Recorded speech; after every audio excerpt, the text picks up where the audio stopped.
Hello दोस्तों, नमस्कार। मेरे यूट्यूब चैनल पर आप सभी का स्वागत है।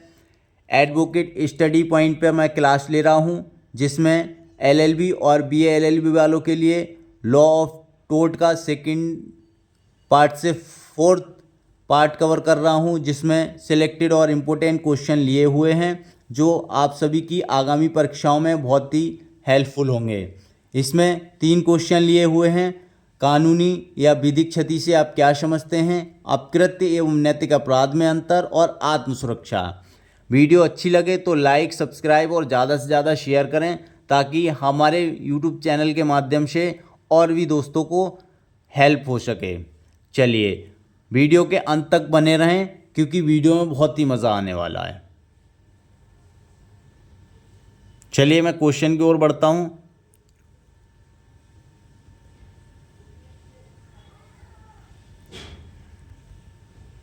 क्वेश्चन कहता है कानूनी या विधिक क्षति। कानूनी या विधिक क्षति से आप क्या समझते हैं?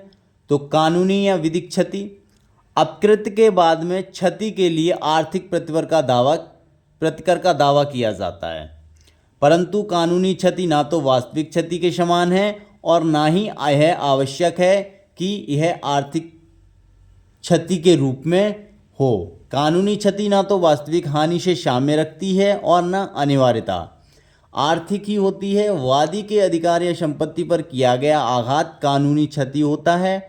कानूनी क्षति में निम्नलिखित बातें होनी आवश्यक हैं, जो मैंने इसमें ले रखी हैं। नंबर 1 है किसी व्यक्ति द्वारा कानूनी अधिकार का अतिलंघन। दूसरा है कानून की दृष्टि में अनुमानित क्षति या आघात हो। तीसरा है क्षतिग्रस्त होने का वास्तविक प्रमाण तथा क्षतिग्रस्त व्यक्ति का नुकसान पाने का अधिकार। चलिए इसमें ये कह रहा है कि अपकृत्य के बाद में क्षति के लिए आर्थिक प्रतिकर का दावा किया जाता है जब उसके अपकृत्य यानी कि कानूनी यानी कि जो कानूनी के तौर पर उस किसी के विधिक अधिकारों का उल्लंघन होता है, यानी कि किसी के मान प्रतिष्ठा पर वो ठेस पहुंचती है, तो वो प्रतिकर का दावा कर सकता है। चलिए ये दिया हुआ किसी व्यक्ति द्वारा कानूनी अधिकार का अतिलंघन, यानी कि अब कोई भी आपकी मानहानि करता है तो मान प्रतिष्ठा के लिए उस पर दावा किया जाता है, नुकसानी का दावा किया जा सकता है। चलिए कानून की दृष्टि में अनुमानित क्षति या आघात, ये दिया हुआ कानून की दृष्टि में अनुमानित क्षति या आघात, जो आपको नुकसान हुआ है वो भरपाई होगा उसका। चलिए नेक्स्ट क्वेश्चन की ओर बढ़ते हैं। अपकृत्य एवं नैतिक अपराध। अपकृत्य एवं नैतिक अपराध में अंतर। चलिए अपकृत्य तथा नैतिक अपराध, टोर्ट एंड मोरल, है नहीं, ये तो है। चलिए अपकृत्य विधिक कर्तव्य के भंग होने पर होता है। अपकृत्य कब होता है? जब कानूनी अधिकार का उल्लंघन होता है तब। मात्र नैतिक कर्तव्य की अवहेलना अपकृत्य नहीं होती। मात्र नैतिक कर्तव्य की अवहेलना अपकृत्य नहीं होती। प्रत्येक अनुचित कार्य भी अपकृत्य नहीं होता। अपनी भूमि में एक ऊंची दीवार खड़ी करके पड़ोसी को प्राप्त होने वाली हवा एवं रोशनी को रोकना नैतिक दृष्टि से अनुचित हो सकता है, लेकिन ऐसे कार्य के विरुद्ध अपकृत्य का मामला नहीं चल सकता। क्योंकि अगर ये कह रहा है अपनी भूमि में एक ऊंची दीवार खड़ी करके पड़ोसी को प्राप्त होने वाली हवा एवं रोशनी को रोकना नैतिक दृष्टि से अनुचित हो सकता है, लेकिन ऐसे कार्य के विरुद्ध अपकृत्य का मामला नहीं चल सकता। क्योंकि जो जैसे कि मेरी भूमि है और एक ही भूमि है और एक बी की भूमि है। वी को ए के मकान बनाने से पहले हवा पानी ठीक ठाक मिल रहा था, और ए ने कुछ समय बाद उसी मकान के सामने एक ऊंची दीवार खड़ी कर दी। उस दीवार से बी को रोशनी, हवा पानी जाना बंद हो गया। क्या आप लोग बताएंगे कि उसको अपकृत्य का मामला ला सकता है? क्या वो नहीं लाएगा, क्योंकि उसे नैतिक रूप से मतलब हुआ है, नैतिक अपराध किया उसने।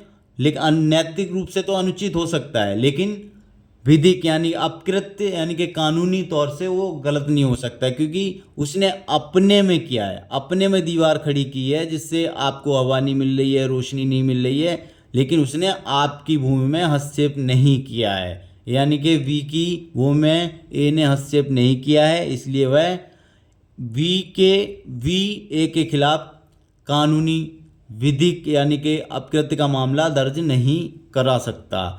कानून साधारणतः समाज के नैतिक ज्ञान को स्पष्ट रूप देता है, लेकिन कानून और नैतिकता में भिन्नता की बहुत सी बातें हैं। कुछ नैतिक अपराध अपकृत्य नहीं हो सकते और कुछ अपकृत्य नैतिक अपराध नहीं हो सकते। चलिए नेक्स्ट क्वेश्चन की ओर बढ़ते हैं। चलिए, आत्मरक्षा यानी कि आत्मसुरक्षा, सेल्फ डिफेंस। आत्मसुरक्षा क्या है? तो प्रत्येक व्यक्ति को अपने शरीर तथा संपत्ति की सुरक्षा करने का विधिक अधिकार प्राप्त है। जो कानून की तरफ से है, हर व्यक्ति अपनी संपत्ति का और अपने शरीर का उसे कानूनी अधिकार प्राप्त है, और ऐसा करने के लिए वह आवश्यक शक्ति तथा बल का भी प्रयोग कर सकता है। इस प्रकार यदि कोई व्यक्ति अपने शरीर तथा संपत्ति की रक्षा करते हुए आवश्यक बल का प्रयोग करता है और किसी को क्षति पहुंचती है, तो उसके विरुद्ध कोई भी कार्रवाई नहीं की जा सकती। अब ऐसा नहीं है कि मतलब वो किसी ने चांटा मार दिया तो आप उसके गोली मार दो, ऐसी आत्मसुरक्षा नहीं होती है। चलिए, आत्मरक्षा में प्रयोग की गई शक्ति के दो शर्तें हैं। प्रथम यह है कि आत्मरक्षा में बल प्रयोग तभी नियोजित होगा जब व्यक्ति के शरीर और संपत्ति को कोई आसन्न खतरा उत्पन्न हो गया हो। दूसरा यह कि बल प्रयोग उपयुक्त परिस्थितियों में जितना आवश्यक हो उतना ही किया जाए, अर्थात बल प्रयोग संभावित हानि के अनुपात से अधिक नहीं होना चाहिए। जैसे यदि मुझे कोई चांटा मारता है तो आत्मरक्षा में मैं उसके विरुद्ध तलवार या बंदूक का प्रयोग नहीं कर सकता, लिखा हुआ है ना। उपयुक्त परिस्थितियों में किसी व्यक्ति द्वारा अपने शरीर तथा संपत्ति की रक्षा में आवश्यक बल का प्रयोग किया गया है या नहीं, इस बात का निर्धारण एक कठिन बात है। इसे प्रत्येक वाद के तथ्यों और परिस्थितियों के आधार पर ही निर्धारित किया जा सकता है कि बल प्रयोग उचित अनुपात में हुआ है या आवश्यकता से अधिक हुआ है। बल का प्रयोग अत्यधिक नहीं किया जाना चाहिए। चलिए, इसमें एक बात है, बहुत इंपॉर्टेंट है, आप इसको डबल मार्क कर लेना। मॉरिस बनाम न्यूजेंट्स 1836 7C&P 572 के मामले में प्रतिवादी जब वादी के मकान के सामने से जा रहा था तो उसने वादी के कुत्ते को मारने के लिए बंदूक उठाया, तो कुत्ता भाग गया, किंतु जब कुत्ता वापस लौट रहा था तो प्रतिवादी ने उसे गोली मार दी। ये भी बहुत उस्ताद आदमी था, जो जब हमला नहीं कर रहा था कुत्ता, तब आकर के उसने गोली मार दिया। चलिए, निर्णय दिया गया कि उसका यह कार्य विधिमान्य नहीं था, क्योंकि उसने कुत्ते को गोली तब मारा जब वह हमला नहीं कर रहा था, अतः उसने बल प्रयोग आवश्यकता से अधिक किया था। भारतीय दंड संहिता की धारा 97 से 106 तक में आत्मरक्षा से संबंधित उपबंध दिए गए हैं। चलिए, तो यहाँ तक थी हमारी क्वेश्चन की सीरीज, जिससे आपको आपकी परीक्षाओं में हमारी वीडियो से क्वेश्चन देखने को मिलेंगे। और वीडियो अच्छी लगी हो तो ज़्यादा से ज़्यादा शेयर करें, लाइक करें और सब्सक्राइब भी करें हमारे चैनल को, ताकि जो भी वीडियो डालें आपको उसकी नोटिफिकेशन जाए। चलिए, मिलते हैं नेक्स्ट वीडियो में, तब तक के लिए टिल देन बाय बाय, जय हिंद।